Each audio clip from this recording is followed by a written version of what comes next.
அனைவருக்கும் வணக்கம். எல்லாரும் எப்படி இருக்கீங்க? நல்லா இருக்கீங்கன்னு நம்புகிறேன். அதே போல் நானும் நல்லா இருக்கேங்க. எல்லாரும் வளமுடன் வாழ இறைவனை பிரார்த்திக்கிறேன். பெரியவர்களை வணங்கி மகிழ்கிறேன். வாங்க, இன்றைய பதிவில் நம்ம இன்னைக்கு பஞ்சமி திதி, அதாவது மே 20 புதன்கிழமை அன்னைக்கு பஞ்சமி திதி. இந்த பஞ்சமி திதி எப்போ வருதுன்னு பார்த்தீங்கன்னா காலையிலே உங்களுக்கு வந்துடுது. 11:07 மணிக்கெல்லாம், காலையில் 11:07 மணிக்கெல்லாம் இந்த பஞ்சமி திதி வந்துடுது. இது எது வரைக்கும் இருக்குன்னு பார்த்தீங்கன்னாக்கா வியாழக்கிழமை அன்னைக்கு காலையில் 8:27 மணி வரைக்கும் உங்களுக்கு இந்த பஞ்சமி திதி இருக்குது. இந்த பஞ்சமி அப்படிங்கிறது வராகி அம்மனை வழிபடுறதுக்கு மிகச்சிறந்த ஒரு அம்சமான ஒரு நாள் அப்படின்னு சொல்லலாம். இதை வழிபடுறதுனால, இந்த முக்கியமான நாளில் நம்ம வழிபடுறதுனால நம்மளோட எதிரிகள் தொல்லை ஒழியும் ஃபஸ்ட்டு. அப்புறம் பார்த்திங்கனாக்கா கடன் சுமை, இந்த வழிபாட்டு முறை நம்ம செய்யறதுனால கடன் சுமை கொஞ்சம் கொஞ்சமாக நமக்கு குறைய ஆரம்பிச்சிடும். அதே போல் நல்ல ஒரு செல்வ வளம் நமக்கு பெருகக்கூடிய காலகட்டம் தான் இந்த பஞ்சமி திதி. அதனால் இந்த பஞ்சமி திதி அன்னைக்கு வராகி வழிபாடு கண்டிப்பாக செய்யுங்க. இந்த பஞ்சமி திதி அன்னைக்கு நீங்கள் காலையிலையாக இருந்தாலும் சரி, மாலையிலையாக இருந்தாலும் சரி, ஒவ்வொரு பஞ்சமிக்கும், அதாவது இந்த பஞ்சமி அப்படிங்கிறது பார்த்திங்கன்னா அமாவாசை இல்லை பௌர்ணமி, இந்த நாளில் 5வது நாள் அப்படிங்கிறது தான் இந்த பஞ்சமி திதி அப்படிங்கிறது வரும்.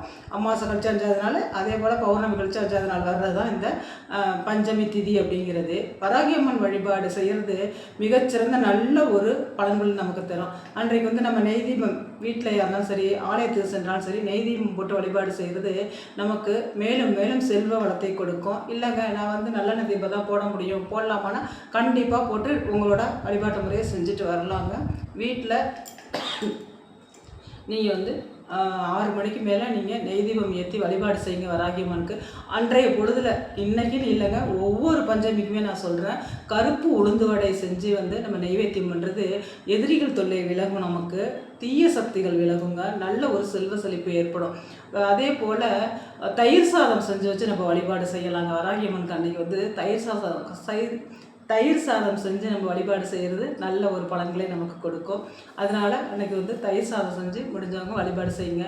தானம் பண்ணுங்கள். அந்த தயிர் சாதத்தை யாருக்கும் ஒரு 5 பேருக்கு 4 பேருக்கு கொடுக்க முடிஞ்சதுன்னா அந்த தயிர் சாதம் தானம் பண்ணுங்கள். உங்களுக்கு மேலும் மேலும் செல்வ வளம் பெறுகிறதுக்கு நல்ல ஒரு வாய்ப்பு. அதே போல் மறக்காமல் அன்று இரவு, அதாவது உங்களுக்கு நாளைக்கு அதாவது வியாழக்கிழமை அன்னைக்கு 8:27 காலையில் வரைக்கும் இந்த பஞ்சமி திதி இருக்குது. அதனால் மே 20 புதன்கிழமை அன்னைக்கு நீங்கள் ஒரு சின்ன அகல் இலக்கு எடுத்துக்க. நான் ஒரு பஞ்சமிக்கும் நான் வீடியோ போட்டுக்கிட்டு தான் இருக்கேன். உங்களுக்காக இந்த வீடியோ போடுறேன். அதனால் தெரிஞ்சுக்கோங்க. ஒரு சின்ன அகல் விளக்கு, மண் விளக்கு எடுத்துக்கோங்க. அதில் ஒரே ஒரு கற்பூரவள்ளி இலை, இந்த பஞ்சமி தேதி அன்னைக்கு இந்த கற்பூரவள்ளி இலைக்கு அவ்வளோ ஒரு பவர் இருக்குங்க. அதனால் கற்பூரவள்ளி இலை ஒன்று எடுத்துக்கோங்க. கூடவே ஒரு 3 மிளகையும் அதில் வச்சுருங்க.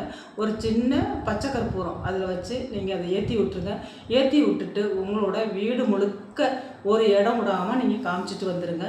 இதனால் பார்த்தீங்கன்னாக்கா வீட்டில் உள்ள துர்சக்திகள் அத்தனை விலகி, தீய சக்திகள் அத்தனை விலகி, உங்களோட கண் திருஷ்டிகள் இருந்துச்சுனாக்கா அதுவும் உங்களுக்கு சுத்தமாக போயிருங்க. நல்ல ஒரு புத்துணர்ச்சி கிடைக்கும். மனசுக்கு நல்ல ஒரு ஆற்றல் கிடைக்கும். மனசுக்கு நம்பிக்கை கிடைக்கும். மன உளைச்சல்கள் இதெல்லாம் இருந்துச்சுனாக்கா இருக்காது. அடிக்கடி உடம்பு முடியாமல் போகிறது, ஏதாவது அடிபடுற, இது மாதிரி ஏதாவது கண் திருஷ்டிகள்னால, இது மாதிரி வேறு எதுவும் கோளாறுகளால் பிரச்சனைகள்லாம் இருந்துச்சுனாக்கா நீங்கள் இந்த பஞ்சமி திதி அன்னைக்கு இந்த சிறிய எளிய வழிபாடை செய்கிறதுனால உங்களுக்கு அத்தனை பிரச்சனைகளும் தீரும். அதனால் மறக்காமல் வராகி அம்மாவுக்கு உங்களால் முடிஞ்ச நெய்வேத்தியத்தை வச்சுட்டு கடைசியாக இந்த கற்பூரவள்ளி இலையில் இந்த பரிகாரத்தை இரவு செஞ்சுடுங்க. அதாவது எப்போ செய்யணும் அப்படின்னு கேட்டிங்கனாக்கா, உங்களோட பூஜை புரஸ்காரம்லாம் முடிச்சுட்டு நெய்வேத்தியெல்லாம் எல்லாம் வச்சு நீங்கள் தீப தூப ஆராதனை அம்பாள் காமிச்சிட்டு உங்களோட வேண்டுதல்கள் எல்லாத்தையும் அம்பாள்கிட்ட வச்சுட்டு, முக்கியமாக உங்களுடைய கடன் பிரச்சனைகள் விரைவில் தீர வேண்டும் அப்படிங்கிறதுக்காக தான் இது. நான் எவ்வளோ சம்பாதிச்சாலும் கடன் தீரவே மாட்டேங்குது, வேறு வழியில் ஏதாவது ஒரு செலவாயிடுது, கையில் தங்கவே மாட்டேங்குது, அதுக்கு எனக்கு தீர்வு கொடுங்கம்மா அப்படின்னு சொல்லிட்டு முக்கியமாக கடன் பிரச்சனைகளுக்காக நீங்கள் இன்றைக்கி இந்த வேண்டுதல்கள் வைங்க. நீங்கள் இந்த வேண்டுதல்கள் அந்த வராகி அம்மாட்ட வைக்கும் பொழுது கண்டிப்பாக இந்த பஞ்சமி திதியில் அந்த வேண்டுதல்கள் கூடிய விரைவில் நிறைவேற்றி கொடுக்கப்படும் வராகி அம்மா தாயால்.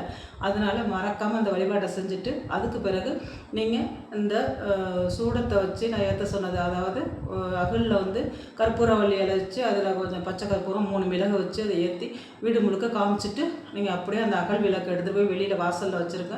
காலையில் எழுந்திரிச்சு அந்த அகல் விளக்கை கழுவி வீட்டுக்குள்ளே எடுத்துகிட்டு வந்துருங்க. இதனால் தீய சக்திகள் அத்தனையும் போய் நல்ல சக்திகள், நல்ல ஒரு நேர்மறை ஆற்றல், இந்த மிளகு அப்படிங்கிறதுக்கு வந்து நல்ல ஒரு நேர்மறை ஆற்றலை உள்ளே கொண்டு வரத்துக்கும் எதிர்மறை ஆற்றலை அடித்து துவம்சம் செய்கிற வந்து சக்தி வந்து அதிகமாக இருக்குது. அதனால தான் இந்த பஞ்சமி திதியில் இந்த ஒரு எளிய தாந்திரிக பரிகாரத்தை செய்ய சொல்கிறது. மறக்காமல் இன்று இரவு இதை வந்து நீங்கள் செஞ்சுடுங்க. நம்ம வீடியோவை யாரும் ஃபாலோ பண்ணாமல் பார்த்தீங்கன்னா ஃபாலோ பண்ணிட்டு பாருங்கள். உங்களோட ஃப்ரெண்ட்ஸ் அண்ட் ரிலேஷனுக்கு ஷேர் பண்ணி விடுங்க. நான் இன்னொரு வீடியோவில் உங்களை சந்திக்கிறேன். இந்த வீடியோ பார்த்த அனைத்து நல்லுள்ளங்களுக்கும் நன்றி.